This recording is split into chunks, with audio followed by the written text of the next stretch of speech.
Ladies and gentlemen and ladies, cats and dogs, children of all ages, welcome, welcome, welcome.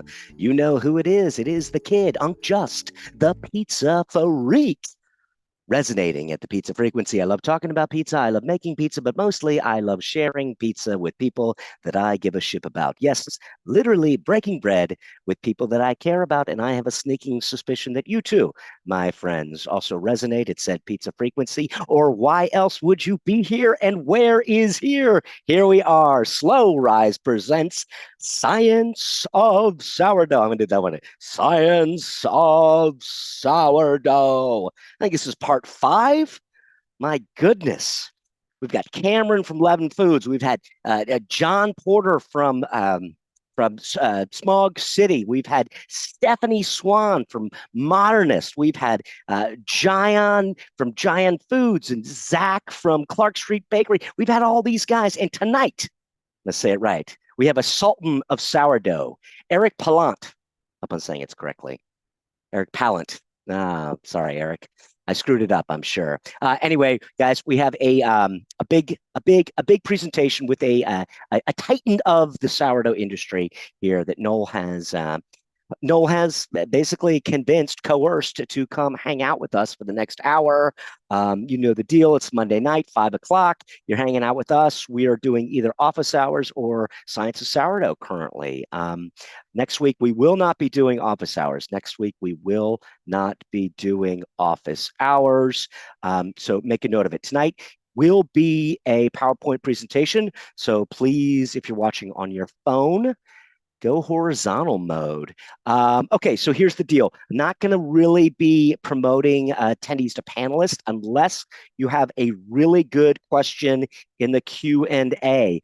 Q&A, please, please, please. Guys, during this, we will promote people, but please go ahead and put your questions into the Q&A. And if we have time, or if Noel sees it and says, come on down, we're going to invite you up so you and Eric and Noel can have a discussion. So without any further to do, I'm going to bring him on, the man, the myth, the legend. You know the dealio. Here he comes. Here's the blue bell of Pizzaness. Dun, dun, dun. Noel, Mr. Slow Rise himself. Noel, Slow Rise Pizza Brohner. Justin. There he is. There he is. How you doing, my friend? Say it with me. Eric Pallant. Pallant. You know, we went through that like literally the minute before we got on, and I think Doesn't I matter. screwed it up, right? Let's try it again. Stay it with me. Okay. Stephanie. Did I say that one wrong too? You Swan? didn't say anything yet. I don't know. Stephanie Swan. Oh, Good, man. good. Last one. Ready? It's Okay, a pepperoni company. I'll give you a hint. And it's called Ezo? Ezo? Oh, man. See, Grande tough. cheese. Tough. What happens? Spelling and pronunciation are Right. not your forte. Now, I always said I'm great with everything except letters and numbers. You did always say that. You did always say that. All right, how we doing? We got a lot on the plate tonight. I'm really excited. Eric, Sourdough Culture, is here with us. Now, you reached out to our buddy Peter Reinhardt, who spent some time with us, who was another titan of the industry, the bread man himself. And he knows Eric. And so just give me a wee bit, because I want to bring him on really soon here too, but just give me something. I mean, I picked up this book because it looked interesting and I couldn't put it down. Could not put it down. It's not a long book, but I don't think it took me 2 days to finish. And first I listened to it on Audible, and I could not put it down. I could not stop listening. Then I bought the hard copy so that I could reread it. And I like to highlight, I like to underline, I like to make comments in the margins. I know you're a big annotator, huh? Yeah, I am. So I'm very excited for this. I've been talking it up on office hours and Science of Sourdough Zooms, and I've actually gotten the opportunity to meet Eric. Only virtually, but we've had some really beautiful conversations, and I really like where he's coming from and where he's going. Yeah. So what is he going to be talking about tonight? I have no idea. Here's the thing: when you bring on somebody like this, you let them talk about what they want to talk about. Right. We're just let him go. Let him go. I tried to give him some guidance. I'm like, I really like chapter 7, and he's like, what was chapter 7 again? I'm like, oh boy. I mean, chapter 7 is the modern history of sourdough. Okay. And also it talks about the mechanization and maybe some of the places that humanity has gone wrong. Not that humanity ever goes wrong. We're always right, right? Right. We're shucking and jiving a little bit. It's all a smoke show, but hopefully one day we will be able to share the deliciousness of sourdough, whatever we want to do, right? That's all Excellent. we can So hope to do. I have one question for you. Yeah.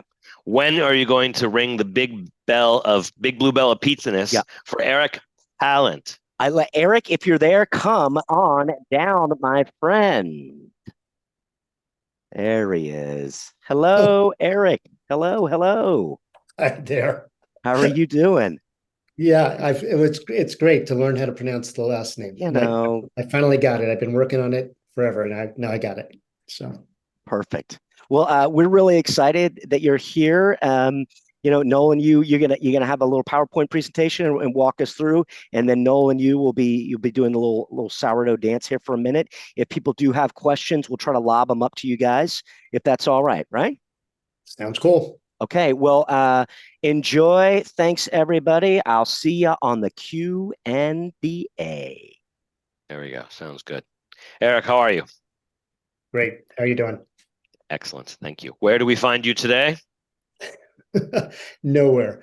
Meadville, Pennsylvania. Nobody makes a point of coming to Meadville, Pennsylvania, northwest corner of the state. Our closest big city, Erie. Okay, I've heard of it. Exactly. Never been. Everything you need to know. Now, you're a professor at a local university?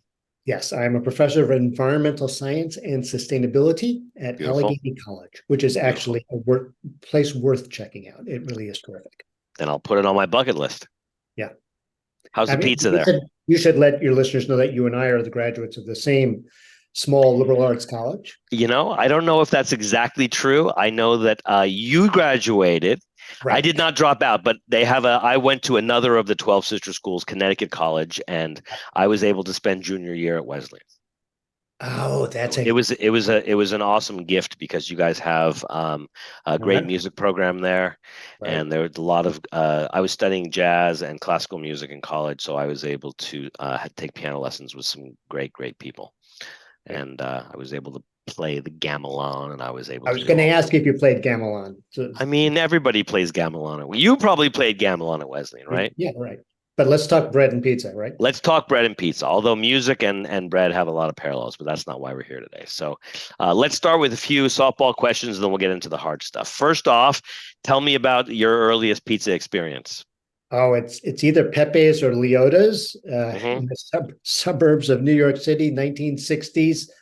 You could take a slice and then pour the grease off if you picked it up. My sister always ate it with a paper towel first. Okay. Seems like a way to do it. Now, what suburb of New York City? Spring Valley. Where is that? You cross the Tappan Zee Bridge, what used to be called the Tappan Zee Bridge. Go through Nyack, and then you're in Spring Valley. So. Very nice. Good. So, and then cut to maybe a few years ago, and tell us how you got into sourdough. Yeah, so I think that's related to living in Meadville, Pennsylvania. It shouldn't be hard to imagine. There are no bakeries and have been no bakeries. And so eating store-bought bread was completely unappealing. I like cooking. Anyway, I'd been making bread. Somebody offered me a sourdough starter, and I thought, what the hell? I'm going to give it a try. After about 25 years of using the same starter, I started to think, this has been alive and in my family longer than my kids. And my kids were teenagers at the time. And I started to wonder, where did it come from? So I worked it back. And this book you were holding up, Sourdough Culture, is the investigation of how far back could I trace it. And I trace it back, I'm pretty confident, to the gold rush of Cripple Creek, Colorado in 1893. And I think the question we want to talk about today is, does it matter? Is there a kind of terroir that's only available in a starter that's 130 years old that you can't get from a starter you make yourself this week? You might have to read the book to find out. But so then let me start with two questions, and they're the same question twice. Yes or no, does it matter? No. And no. And then what's the longer answer to the same question? Yes. Excellent. Well done, sir. All right. So correct me if I'm wrong.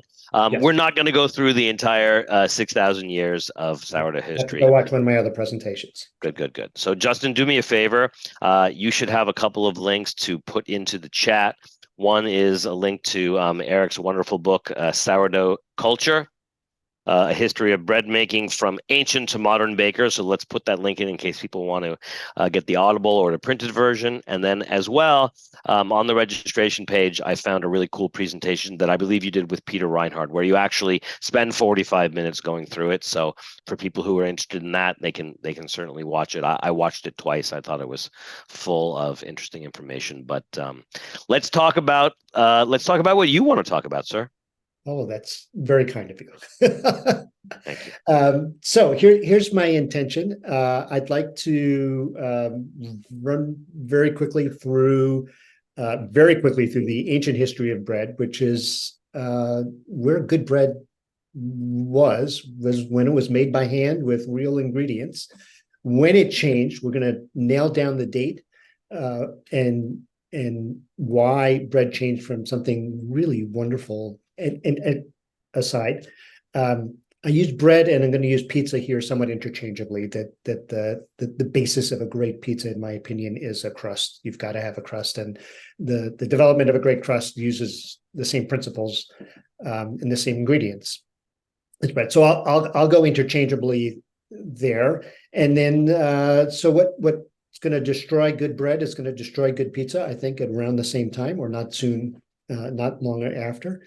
Good. And then I want to wrap up with, okay, well, how do we bring back high quality pizza and bread? And I hope to be done, about 20, 25 minutes, and we'll have a discussion to see how do we balance all the things that need to happen to make a bread worthwhile. And I should just an apology up front. This happens all the time. So the little purple thing in my glasses is the I got talked into that glaze that's supposed to prevent screens from ruining my eyes. It doesn't. There's no evidence that it does. Next time, I'm not going to fall for it. But that's the John Lennon look that you'll see from time to time. Excellent. Thank you. All right, you ready for some pictures? I am. Let's cue up that presentation, sir. All right. So, when and why does dough go bad, and how do we resuscitate it? Let's go back 10,000 years ago. To make bread, you need ingredients, you need wheat. And wheat is figured out as something better than all the other little weeds that we're collecting the seeds from for making things like bread and dough.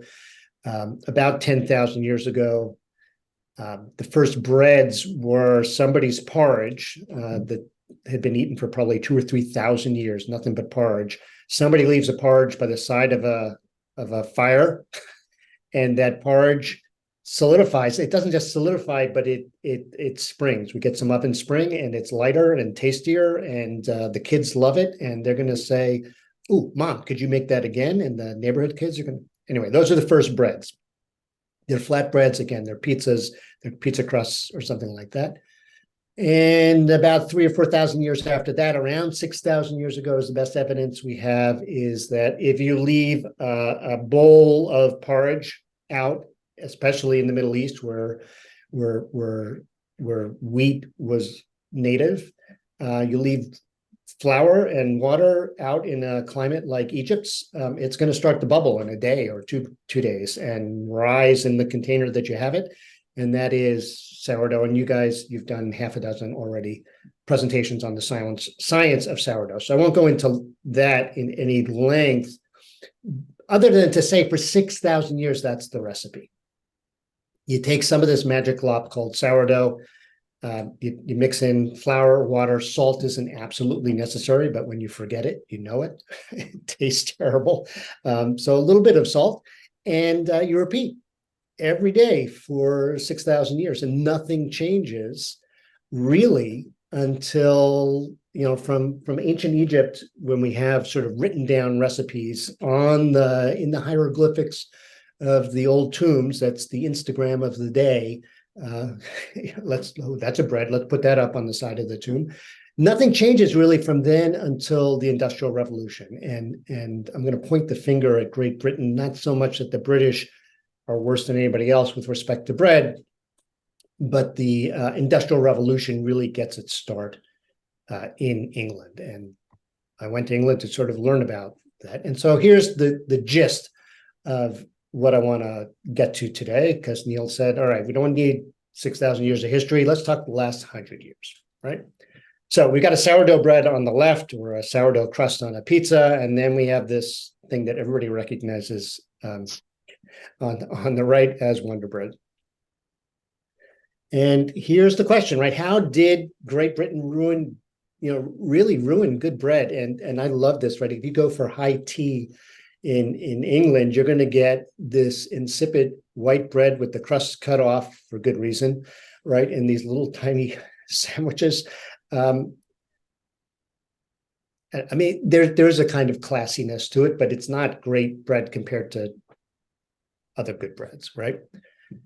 And so I look at and I guess I want everybody who's watching to look at the Industrial Revolution. And there are two things that are really important to take away from the Industrial Revolution. This gets started in sort of the Manchester area of England. One is, okay, if we can take another artisanal product, in this case, textiles. Textiles used to be made, you made one thread at a time with a drop bobbin, and then you made another thread and you put it right. And it was so painstaking that people had one shirt or one pair of pants, unless you were exceedingly wealthy. And you've got these guys like Arkwright who are figuring out, I can do this on a machine. And all I need now is workers to feed threads into the machine, feed stock into the machine, and the machines don't have to sleep, they don't have to eat, they just keep going. So once you start to think that I can mechanize the means of production, you should be hearing Karl Marx in the back of your mind. And Marx sort of did his work in Manchester when he looked at these things, that mechanizing the means of production couldn't be applied to food as well. And it's going to take 100 or 200 years before we move from textiles to food, but the system is the same. The second thing that happens is you look at how many workers need to be given the calories to work around the clock. And that's when we start to think, the importance of food is to keep people alive, to feed the machines. It doesn't have to be good food, it just has to be calories. And here are the seeds, in my opinion, of the development of bad bread. Right? So here's point number one. If textiles can be made by machine, maybe bread can be made by machine, right? And so we have a spinning jenny, like something that can deal with multiple threads at the same time. Maybe a continuous oven can deal with multiple loaves at the same time, right? Everybody watching, I presume, knows that artisanal bread bakers, you have a peel and a single oven that you heat up, and you've got to get your bread in and out, and that's all you're going to get for the bake for that day. Around the same time, and again, you've had other science geeks on who talk about the discovery of yeast, right? We've been using sourdough and it's filled with bacteria and yeast for 6,000 years, but nobody knows what it is. It's just magic glop. If you add this magic glop to another dough, it makes it bubble and rise. It makes a liquid with grape juice turn into something like wine that has really different properties, but nobody knows why until the late 1800s. And once you figure out that, there are yeast cells in here, and it's the yeast cells that are doing the work, you can start to segregate them and grow them in large quantities. And once you have the inflator, this is just an inflator, which is what yeast is, you can start adding it in larger and larger quantities and make bread rise faster and faster. And the faster you can make bread rise, the more you can make and the more money you can make. And the only thing faster, I just love this story about aerated bread. If you look at the left, you have this bomb here, and it really is 3 or 4 feet in diameter. You put in flour and water, and here up in this missile is carbon dioxide. You inject carbon dioxide directly. You don't even bother with yeast into here. There's a stopcock at the bottom, and out burps a tin of bread. that is, once the pressure is released, it inflates automatically. 3 or 4 hours from beginning to end, you've got bread. The problem was when it first came out, aerated bread, everybody said it tasted like grass. And that's really important to know, which is bread that tasted like grass was because there had been no fermentation. Without yeast to actually pre-digest the starches in the dough, you could make a bread with bubbles in it and it would rise, but it tasted like a wheat field rather than bread. Nonetheless, this was a very antiseptic, clean way of making bread. It was very profitable for a while until this.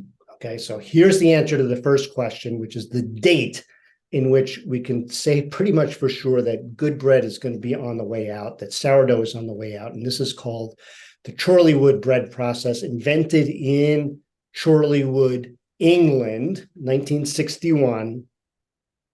It looks like this. It's 4 hours from beginning to end. It's also called, I think very aptly among industrialists, no time baking. You take your ingredients, you mix them together, you divide them, so forth. You run it through this system. And the key here is a ton of yeast. It works just like an aerated bread. If you have a ton of yeast, and so this is the third one over. So here's sort of the old sponge and dough method on the left. The second, I can't read it. The third one is the Chorleywood bread making process. You have enough yeast. How do you make yeast grow really, really fast?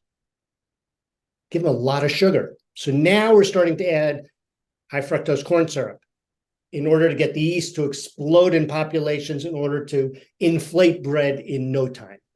And finally, sort of, recently we're talking about continuous bread making. Like, why even pause to add yeast? Let's just run the whole system continuously. And what we're going to end up with is bread that's made very, very quickly, but not, in my opinion, tasting great. Here's a schematic for how do you grow yeast really fast, because we're going to have to grow yeast as fast as our machines can swallow it.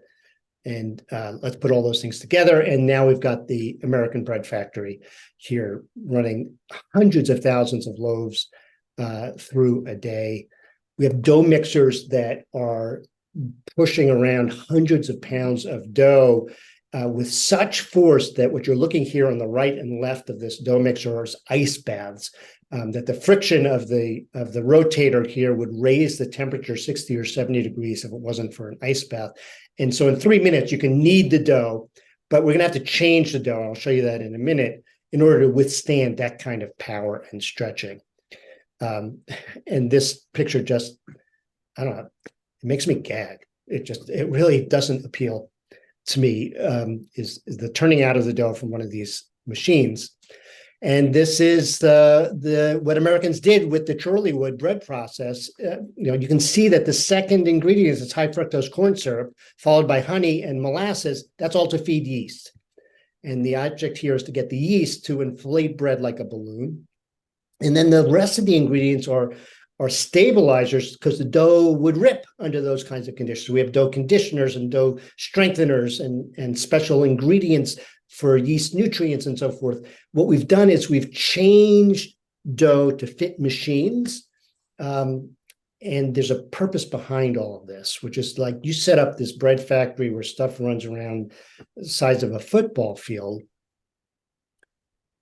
But here's why, right? It's another way to feed American workers who can go to the store, go to their local Piggly Wiggly or whatever it's called in your neighborhood, and buy something called bread, have it be squishy, and deliver what's called a sandwich. And it's not about quality, but quantity. And this is just a point. So here's a question for everybody in the audience to consider. How does Taco Bell make money? Certainly Taco Bell doesn't make money by selling great tacos. Okay. Nor do they make money by asking you to spend a lot on a taco. So on each individual taco, they make a fraction of a penny, right? How do they make money?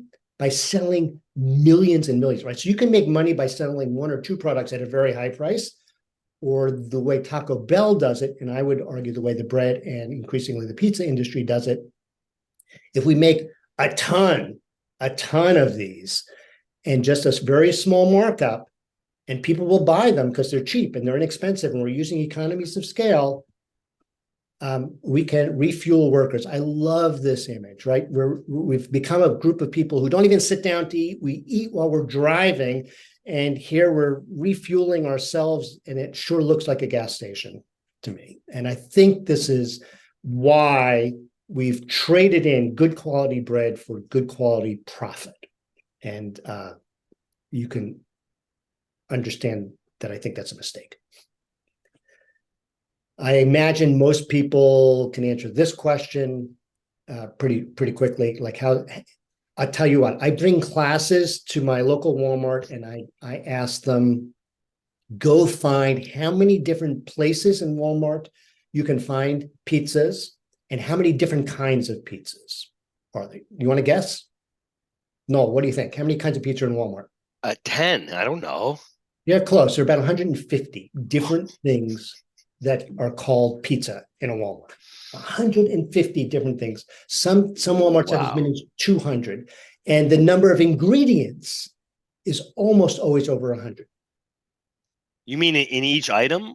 Yes, in each item of pizza, because the pepperoni has nothing that resembles what was originally pepperoni, right?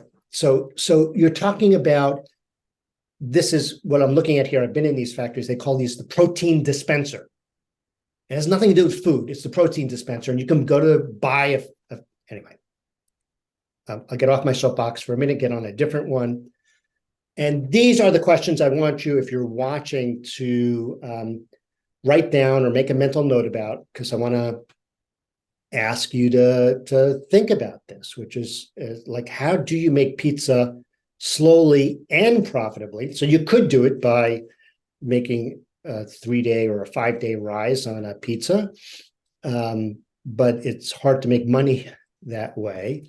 And so in some ways, yeah, Noel and I were talking about this briefly, which is we need to bring back some of the principles of 6,000 years of flatbread making. And one of those principles is you didn't do it in 3 minutes or 3 hours, but you spent some time at it. It didn't have to be 3 days, but it could be. And then I'm going to ask the opposite question, which is, if you take a pizza and you say, look, I'm only going to make 8 pizzas a day because I'm doing it by hand. And if I want to make a living, I'm going to have to charge you an exorbitant amount of money, right? This is a pizza with salmon and caviar and shrimp. It's a $700 pizza. That's not what we call in my business. Sustainability has to include the people. And so we have to somehow find the balance between time and profit and availability. And how do we bring those things together?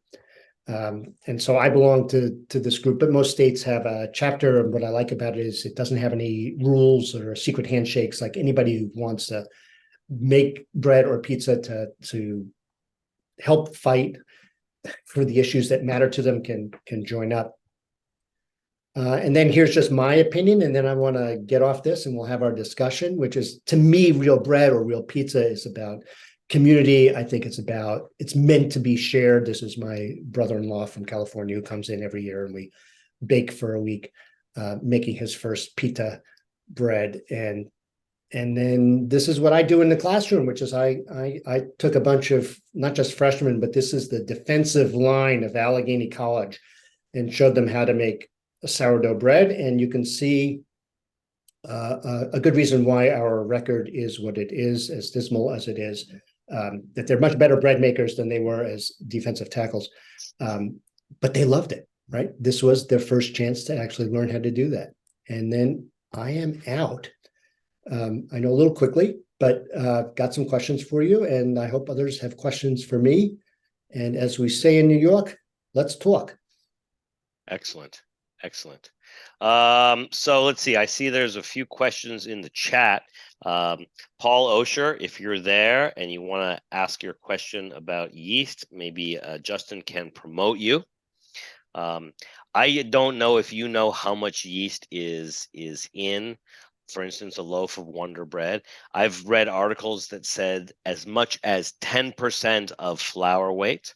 but somebody was looking at the label, Paul, and he was asking about whether it said less than 2% of the following ingredients, and it said yeast. So I'm assuming that's of the total weight, not just of the flour weight. Do you have any inside information on that? No, I don't know. It's a great question. It's something I'm going to be investigating. I'll be looking at how industrial bread is, but I don't know yet. Yeah, so it's interesting to me because as a pizza consultant, what I would say is that I often go into pizzerias, and usually they're anywhere from 2 times to 4 times as much yeast as they need. And they're complaining that their dough is over fermenting, or it doesn't last long enough in the refrigerator, or it's got black spots, or it's oxidized, blah, blah, blah. But I could imagine that if regular old independent pizza operators are 2 to 4 times as much yeast as would normally be necessary, I would imagine that if you're talking about a quick or a no time bread, it would be 10%. Why not? Yep. Why not? Right. The object is not to make it taste good, but to make it quickly. Yeah. Yeah. Yeah. So let's see, Justin, do we have any questions in the chat that you think we can go over? Because if I know people are, I do see some questions, but I also think people are being shy. Even my friend Paul is being shy. So I do have some questions for you, if you don't mind. Okay. Am I allowed? Good. All right. So let's see. I thought that was an excellent presentation, and I think that you obviously learned a lot, probably unintentionally, in your deep dive into sourdough, right? Right. A lot of, when you're doing a deep dive into something, a lot of the knowledge you get is not necessarily what you intended to learn about, right? So Right. the mechanization and modernization of bread and bread culture is something that, I think you said somewhere that you thought that making sourdough was an act of protest. Yeah. Right. Which I think is interesting. And I also think that, as I was saying to you earlier, it is possible to make a better pizza or a loaf of bread if you do it at home than you can do if you go into a store and buy it, right? So yeah, but I don't know if this is your experience or anybody else who's watching, but my experience is so I learn mostly by making a ton of mistakes. Yeah. And learning to read dough and learning from my mistakes. And but even my epic fails tasted better than anything I could buy at the store. Yeah. Yeah, absolutely. So I think that's the benefit of making it at home. But again, what I come back to, and I've raised this mostly to be difficult, but there's it's even less expensive, I think, probably to make it yourself than it is to buy it in the store. And the same would be true for pizza. So you're getting better quality and less expense, but it's a question of time poverty, right? So somebody's working 2 jobs, or it's a single mom with 3 kids or something like that. Do you have the time to do that? And again, I'm experienced enough to know that it doesn't take that long. It really doesn't take that long. You sort of have to be around from time to time, but the actual hands-on is only a couple of minutes at a time. And so what am I saying? I think we need more pizza consultants to go out and teach people that they can do this themselves. Sure, absolutely. Here's a question for you. I'm just curious about. So in your travels, in your investigations, you had this starter that somebody gave to you, right? Right. Does it have a name? So there are some really wonderful, wonderful names of sourdough starters. I have 3 starters that I'm keeping alive and working with, and they're all named for their geographic origins. So yeah. This one's the Cripple Creek starter, but because that's where it came from. But I have other starters from other places.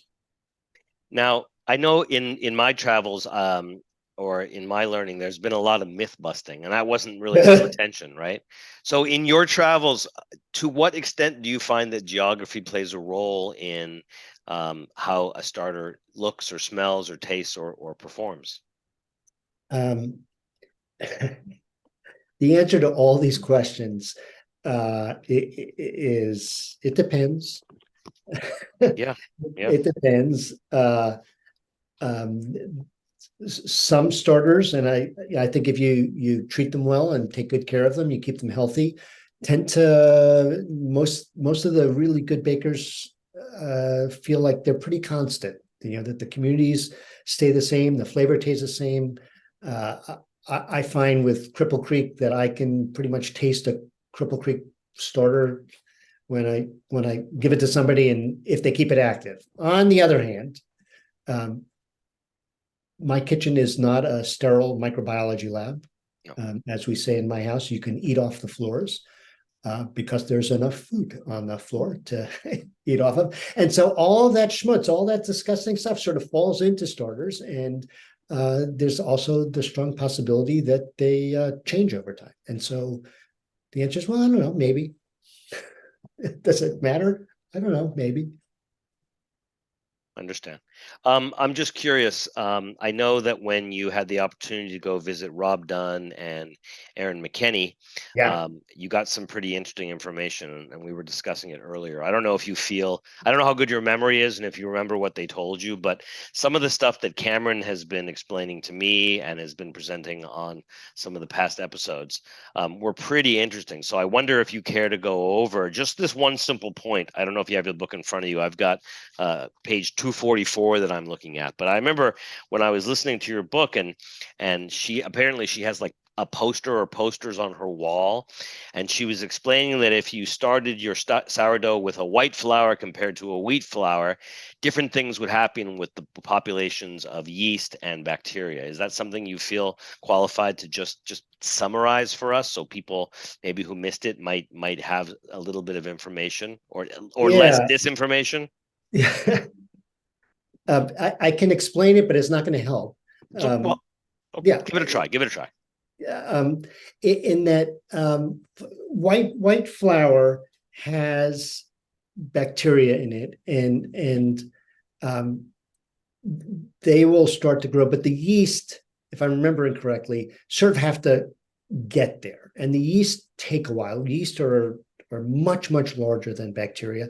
They don't fly about every place, and so bacteria that are around in your house are different than are around in anybody else's house. So when you start a flour and water mixture, if you're just using all-purpose flour and stuff like that, chances are the bacteria are going to come from what falls in from your house.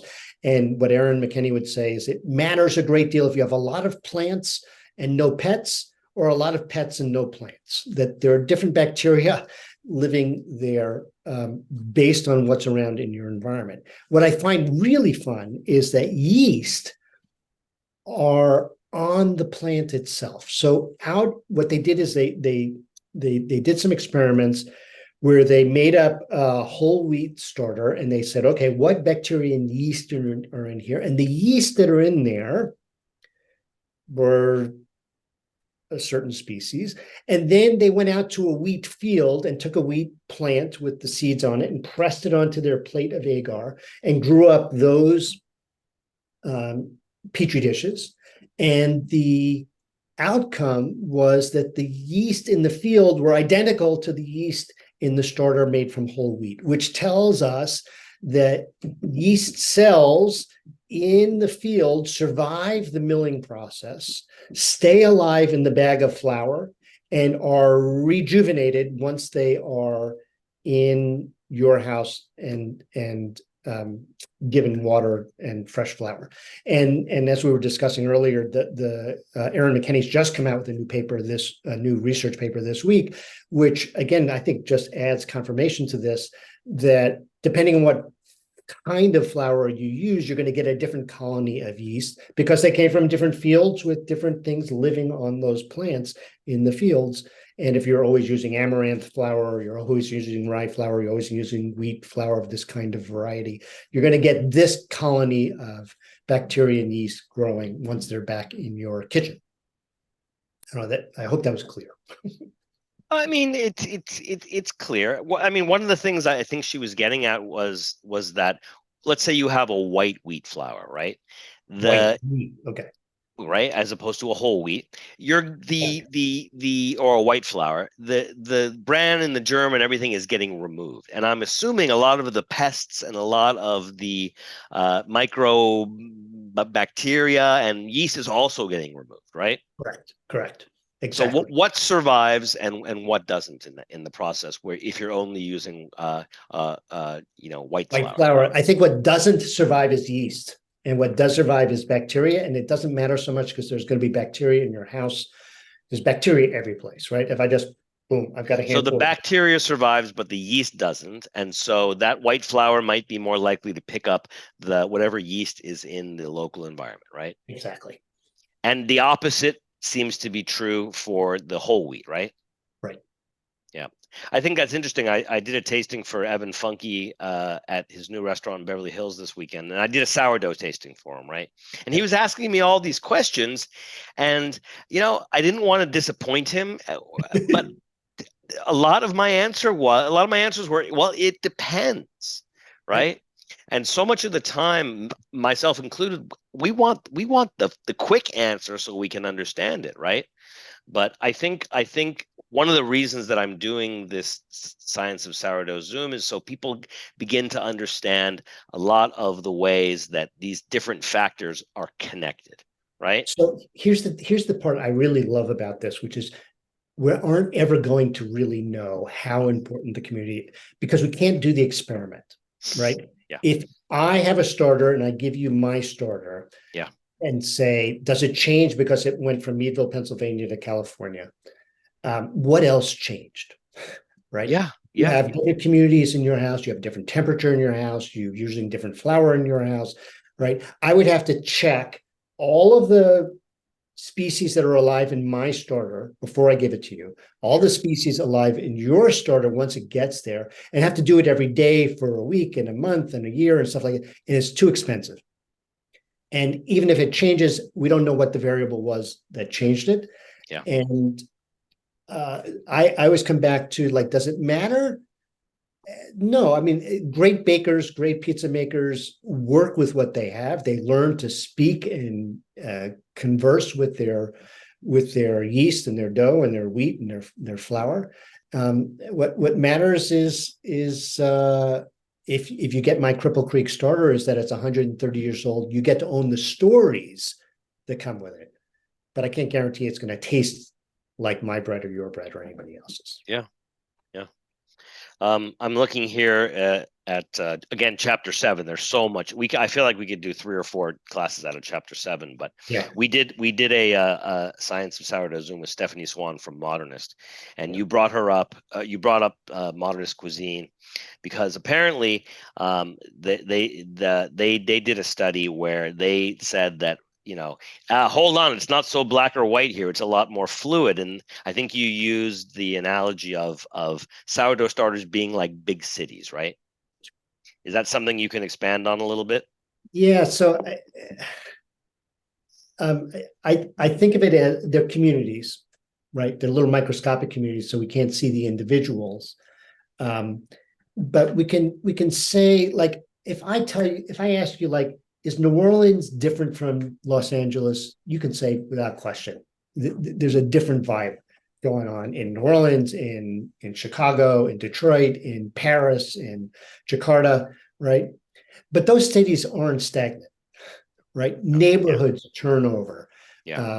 The what used to be the old Russian Jewish community is now the Puerto Rican community, which was once the Italian community, right? And they're still there. Their influence is still there. Often you still know it's New York City right away when you're in New York City, but it's not the same people. Yeah. And sometimes communities are stable for generations and generations and generations, and sometimes they turn over quickly. And that's how I've come to think about sourdough starters anyway, which is often they have a terroir, a flavor that you can really associate with a particular starter, but sometimes they change. And again, because we can't do the experiment to run the PCR, check the DNA on all these guys on a regular basis, because it's just way too costly, we don't know for sure, and I don't think we're going to know, which I think is great. I love the fact we can't really answer that question. Right. I mean, not to get too, I don't want to pull too many analogies into this, but I often feel like when I was starting to bake with sourdough, I wanted the magic sourdough, right? Where was it from? What sourdough did I need to buy? Where did I need to go? What flour did I need to use? What was the water, right? And here's what it reminds me of. I have family from New York, just like you do, right? Yeah. We started in Brooklyn, went to Manhattan, went to all the boroughs. And so when I brought my wife to Manhattan one of the first times, we wanted to go to the Tenement Museum in the Lower East Side. I don't know if you've ever been there, but it's a really wonderful place. Now, I had my heart set on the Jewish experience because I happen to be Jewish, right? My wife's from Argentina. They didn't have the Argentinian experience because apparently there wasn't enough of a flow of Argentinian immigrants coming through. So they had the Irish, they had the Italian, they had the German, they had the Austrian, they had all these waves depending on when. And I was like, we're missing the Jewish experience. But you know what? We went for the Italian. And what was so interesting, and the reason I'm bringing this up, is that it's all actually the same. Everybody's experience, right? Whether it doesn't matter what country they were from, was the same as immigrants, right? Coming into a big, busy city, having to adapt, right? They all got taken advantage of. People died. People got rich. People moved out. Some people stayed. They suffered, but they from it came beautiful culture. Right. And now if you go to New York, they're coming from Senegal, they're coming from Haiti, they're coming from Syria, they're coming from Afghanistan, right? And they're going through the same experience. And I would argue they're becoming New Yorkers. Right. In a way that those who come from Syria and land in London become Londoners. Yeah. And so there is a kind of, and again, you can't prove me wrong. I think the same is true with sourdough starters, which is like there's some new bacteria that come in, and there's some new yeast that come in, but it's still Noel starter. And it's still going to taste like Noel starter, just in your pizza is going to taste like your pizza. And if you want to invest X number of hours or minutes or days in the fact that like your starter is special, then you know what, if that's what you want to believe in, it makes you happy, great. But I think the most important thing in teaching and understanding this technology myself is to just learn like all of the things that you need to pay attention to, right? Not the things they told you in baking school, but all the stuff they're finding out now, right? With these new papers and new technologies, right? I still think it comes down to experience. Yeah. You have to make thousands of breads or thousands of pizzas, and you have to learn to talk dough. Yeah. Or talk sauce. You have to. There's some things you can teach, and then there's some things you just like. No, this isn't right. I've got to make an adjustment here. And the great ones. I don't know if you've seen this. I am not a great one, but what the great bakers I see can do with their hands, the knowledge that's in their fingers, doesn't go through their heads, just what they can, and I'm sure even more so in pizza. Just they can feel, they can sense, they're not even paying attention, but their fingers are talking to the dough. Absolutely. But for the rest of us, a little bit of science, a little bit of math, a little bit of history goes a long way, right? Yes, it sure helps. Fair. So I don't know how much of our Science of Sourdough you've been able to view on YouTube, but we started this whole series with my friend John Porter from Smog City. And I actually did a tasting for him and his wife yesterday. And I brought this flavor wheel, right? That Rob Dunn and his assistants put together. Right. And what I think is really interesting is that I never heard of a sourdough flavor wheel. I've heard of a whiskey flavor wheel. I've heard of a wine flavor wheel, right? Recently, coffee has come to my attention. Right. And so I thrust this into his face. I gave him a pen and I'm like, write down what you taste. He didn't taste any of that stuff, right? Nothing on this list. But he was thinking in terms of the beer wheel. Right. Yeah. And the reason I'm bringing it up is that I feel as if these things are really helpful, but it's not a real map of what you taste, because different people taste different things. And again, when I was reading your book, there was a really interesting part where you asked some coffee cuppers, right? You and your daughter, I believe, was it one starter or two starters, or one loaf of bread or two loaves of bread, and asked them to tell you what they tasted, right? Right. And can I burden you to read from that list? Because I actually thought when I listened to your book that it was a really beautiful part of the book Right. to imagine that all of these flavors were being professionally perceived by people who get paid to do exactly this. They weren't making it up. It Yeah. wasn't myth. It wasn't religion. It wasn't politics. It was what they were literally breathing in when they smelled your bread, right? Right.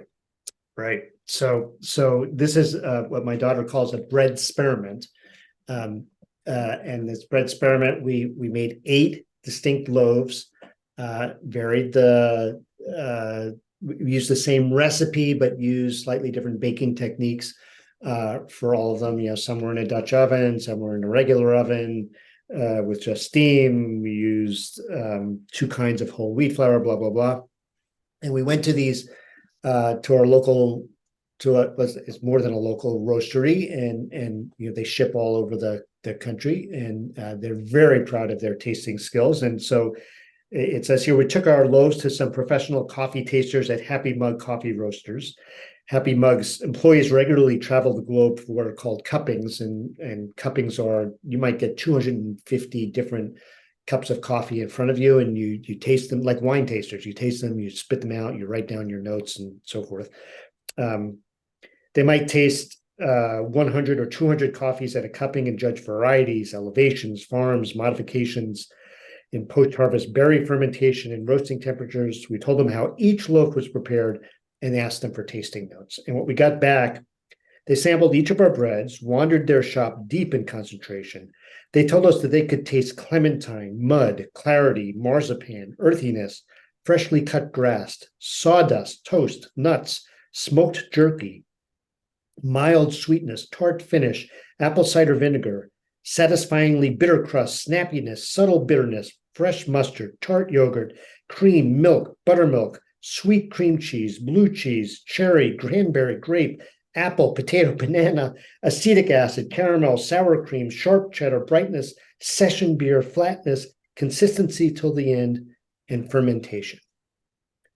And I have to add one thing. I did a recent testing just with some students of mine, and this just blew me away. We tasted bread, and I just wanted to see if you could taste acetic versus lactic. Like, does this taste like milky and yogurty, or does it taste like vinegar? And it changed. So right after we sliced it, it had one flavor, and 5 minutes later, after it had oxidized, it had flipped, which means that time, like after you've sliced, matters to what's going to happen. And that took me totally by surprise. I would have guessed it was pretty constant, and it wasn't. Yeah, I had that same thing happen with John and Lori Porter yesterday from Smog City, where we did I changed the entire tasting from the day before when I did one with Evan Funky and one with a guy here, Chad Colby from Antico, who trained with Nancy Silverton for his entire career. Instead of making pizza for them, I just laid a bunch of beautiful breads on the table, and first, we tried each bread with different olive oils, right? Mostly Italian, some California, and see what the interaction was, right? Then we took the same bread, and instead of having it, just an hour out of the oven and perfectly cooled, we didn't really even toast it. We just heated it, right? And then a lot of the sharpness and the acidity went away, and it was more sweet. Right. And they were and John and Lori were talking about like cereal components, corn and rice. Yeah. Right. And then when we toasted it, a lot of things just kind of softened even more. So it's incredible how these things change. And I just wonder out loud, does the same thing happening with yeasted breads, right?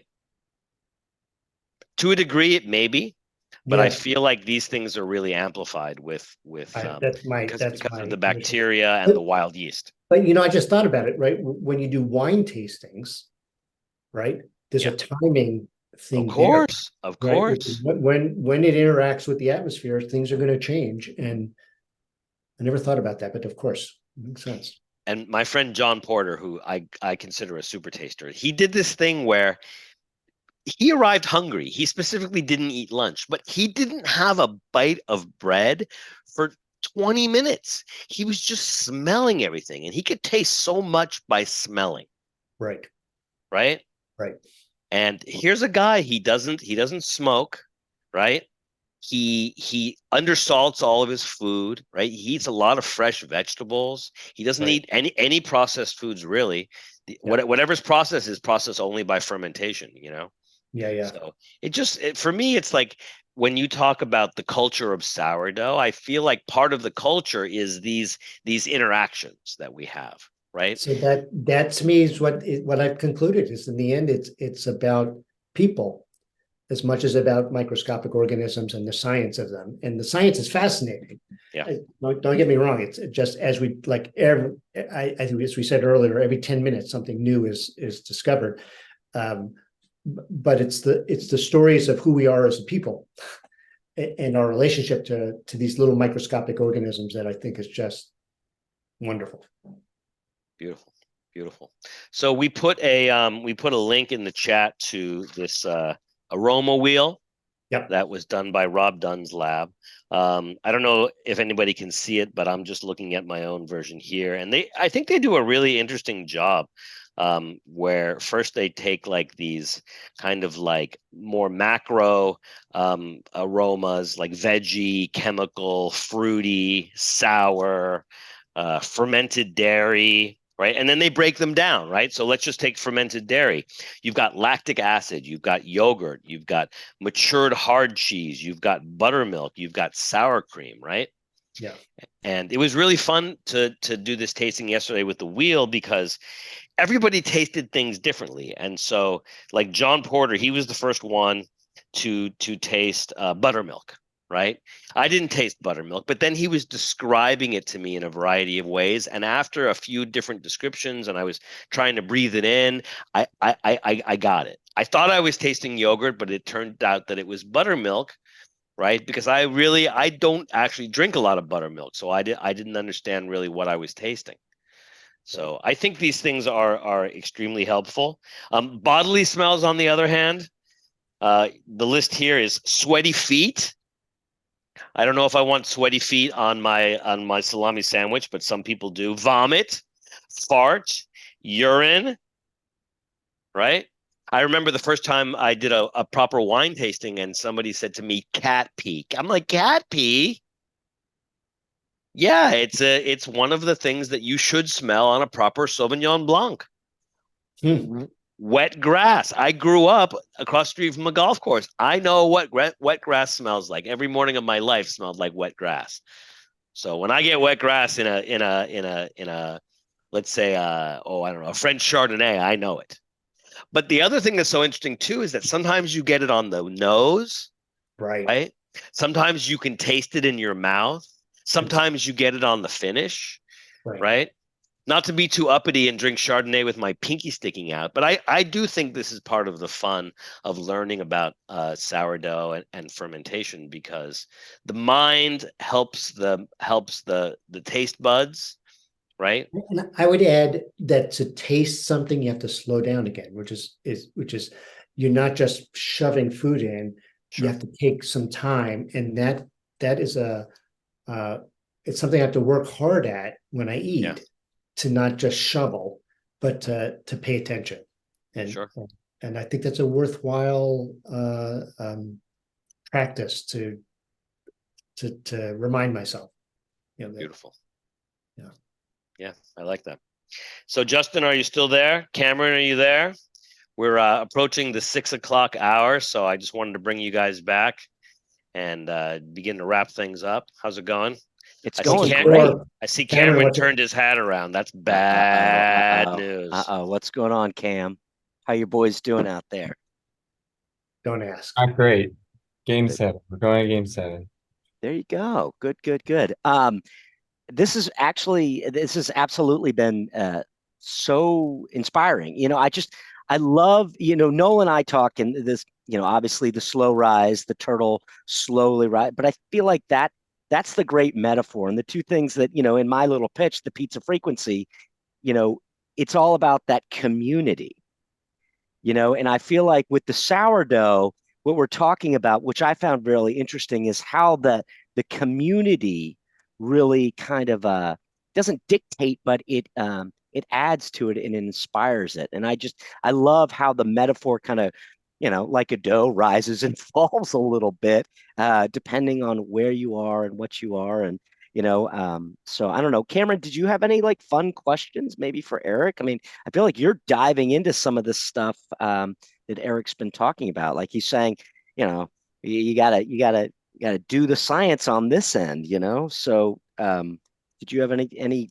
good questions or anything that you were Even any thinking bad about? ones. Yeah. Yeah, I think we could talk for hours about all of the process, and I think it's really interesting, the discussion of the scale of food versus, uh, having these really awesome community-based flavor things. But I think away from the science, because I think about science all day, I'm curious about how we begin to approach to solve these problems. How do we get people baking sourdough at home? COVID was one thing. Unfortunately, we had COVID, but a lot of people started baking at home. I'm curious about the point of view from you about how we get people doing this kind of thing again and thinking about their bread and not just buying Wonder Bread at the store. Yeah, that's a great that is the question for me. I think we could spend another hour, have another show just dedicated to how do we bring people back to eating real food. I think of it as food made from food. Sure. I mean, I would say, just jumping in, one of the things that I think, once again, this symbiotic relationship, all of the home ovens. Now you get the unis and the rock boxes and this and that kind of at this a perfect storm, if you will, like Cameron said, like, whatever, whatever we were going through for COVID, I think it actually had us reset a little bit about maybe some things that were important. I say literally breaking bread with people that I care about. Right. And to be able to feed somebody or share a meal with somebody, that's community. And so to me, it all kind of comes back. Right. I see it and I feel it, and I like the extension. I won't be looking for that cat pee in my wine, though. No. Yeah. Well, Justin, first, you don't drink wine. You drink Bud Light. Correct me if I'm wrong. Darn right I do. I love it. I drink it all. I'll drink some wine. Let me get you an aroma wheel for beer. Yeah, right. Yes, it has a very light beer taste. Skunkiness is what I would say, Justin. Skunkiness is what you're looking for. Yeah, I like it skunky. Indeed. Let me just add one little thing. One of the things that I notice is that, and I work with a lot of people in a lot of restaurants, and one of the hardest things that I often have to do is train these line cooks whose parents have taken them to Taco Bell and Pizza Hut and Domino's and Burger King, and these are the flavors, right? These flavor bombs are what they're expecting when they're eating a margarita pizza. And so the first time they have a margarita, they're like, yeah, it's not as good as Domino's. And you have to break it down for them. You got to let them taste just the tomatoes and give them a little bit of the history of these DOP tomatoes and grown in the rock formations of Mount Vesuvius and the mineral quality, right? Right. And how important that is. And then mozzarella cheese is a whole nother thing, right? What is buffalo, right? What does that even mean? I thought all cheese came from cows, right? It comes from the store is where it comes from. Come from the store, Yeah. from the factory, right? But I think Justin, you have it right, which is at some level you all have it right, which is you have to share it. Yeah. You have to sort of take the time, and it's a combination of the food and the community. Yeah. And this is where I love sourdough, which is it's a community, just a microscopic one, and Sure. so the metaphor works at so many levels. But it's that sharing that brings people who are waiting for that taste bomb, as you said, to slow down enough and think, you know what, this is not so bad, and actually I kind of like it, and yeah, I think I'll have another piece. Right. Absolutely. I mean, we've killed metaphors again and again on these live Zooms, but I gotta say, One of my favorite statements that was ever made about metaphors and pizza was made by Chris Bianco, right? And he says, and I'll misquote him because I have terrible memory. He says, and this carries over to a lot of different topics. Pizza is a metaphor for the best of intentions, and I think that goes double for sourdough, right? Because what are we all trying to do here, right? It's not just about making the best pepperoni pizza, right? There's so much more to it. Don't you? Isn't there something like exhilarating about like having people over to your house and cooking for them, right? And teaching them about your process and having them say, could you give me some sourdough to take home? Or like, where do I find this Bianco di Napoli tomato that you used? It was so delicious, right? I think buried in all of that, and this Yeah. is to go back to what we were talking about earlier. It doesn't matter if you were Jewish or Italian or Senegalese, or it's about love. Sure. And it's hard to talk about that, but any one of us who has a grandmother who's shipped up with more food than we could eat. Yeah. She was saying, this is to tell you how much I love you. And we're all susceptible to that. And I think in great ways. Yeah. Yeah. I remember the first time I went to the first and only time I went to Phoenix to eat Chris Bianco's pizza. I got to say, I was trying to limit my expectation because I just didn't think it could actually live up to my expectation, and it exceeded my expectation in every way, which is almost impossible, right? Because the bar was set so high. And I'll sound like an old hippie when I say it, but I felt like I could taste the intention, right? And the intention was to honor the farmer, right? To honor the server, right? To honor the guy who put the crown molding on the wall, right? To honor everything, the winemaker. There was so much intentionality in everything. And you know what? A lot of people do that, and then they don't have a product to back it up, right? So somebody like Chris Bianco does. And you know what? Every pizza he makes is not that good. He'll be the first to tell you. What does he say, Justin? You burn, you learn. You burn, you learn. That's the gig. But I think we're all barking up the same tree, which is encouraging.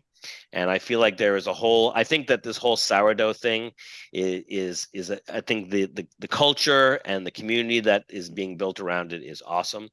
And Eric, I want to thank you for this beautiful book that you presented. And I know that a lot of people that I know have been asking me about it. So hopefully sales are up. I mean, we're only 30 or 40 people on this Zoom, but it's great to be here with everybody. So thank you, everybody. Thank you, Eric. Thank you, Cameron. Thank you, Justin. If anybody has anything else to say, this would be the time to do it because we're trying to limit this to about 6 minutes, 1 hour and about 10 minutes. Anybody? Any last words of wisdom? Words Pam, of thanks? You want to say hey to anybody? Eric, you want to say goodbye to any of these beautiful people? I want to say thank you. I think it's been so much fun. So much fun. You know, talking bread and pizza with people who understand what we're all talking about. And I wish you all, you know, all the luck in the world in finding your communities to share with and spreading the word that, you know, there's food that's worth eating. Yeah. Good. Thank you. And Justin, you already put all of Eric's links in the chat so people can go to his website. Eric's, his website, the YouTube link that you said that has a more full presentation with Peter, and then his sourdough culture history book in the Amazon link.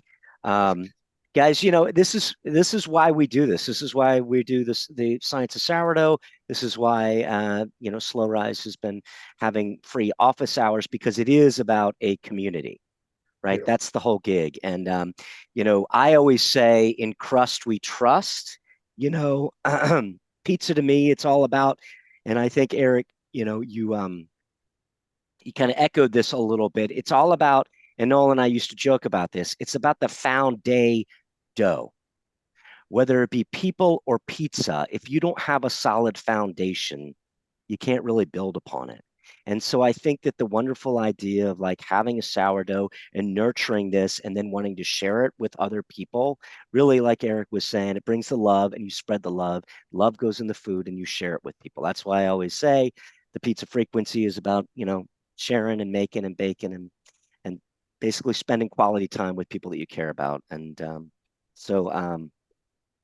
it's it makes me think that, in the history of it all, it's like we can't have nice things because we have this wonderful gift, and then of course we ruin it. But the hope is that we'll get back to something special that we can spend some QT with everybody. Thank you guys. We do not have no office hours next week. Noel, you're going to be down doing another tasting, correct? With Cameron down in San Diego, yes. Great. Well, we will be excited to discuss that with everybody. And then we're doing another Science of Sourdough. Who do we have for that? That's an excellent question. Who are we going to be bringing on, Cameron? We got Speak Cheesy. Down in Long Beach. That's going to be awesome. We sampled his sourdough starter, right? Yes, and he was awesome. He was great to us after a long day of picking up sourdough starters in LA. He gave us pizza and ice cream, and we almost just slept in the car instead of driving back to San Diego. He's awesome. Go check out his pizza place. It's incredible. And then we got Bubs and Grandmas. Bub and Grandmas. Andy Cadine, Bub and Grandmas, right? Yes. Yep. So we sampled his starter as well, and we're going to bring both those gentlemen on, and we're going to tell them what we found, and we're going to chat with them about what it means to them, right? So Cameron is sequencing their sourdough, so we're grateful that they would let us borrow some of theirs and try to put it on the flavor wheel, or try to put it in, try to figure out where it lives on the spectrum, right? A riddle inside of enigma inside of a magic eye painting. So unless anybody has anything else to say, I'll just go ahead and wrap it up. Ladies and gentlemen, thank you so much for hanging out with us. The immortal words of Chris Bianco: keep burning, keep learning. Here at Slow Rise, we do not get into the politics of pepperoni and pineapple. Oh, no. We say pizza always, and always pizza. Pieces and slices, everybody. Thanks for hanging out with us. With love, always. Thank you, Justin. Thank you, Eric. Thank you, Cameron. Thank you, James, in the background. Thank you, everybody, for attending. That was an awesome night.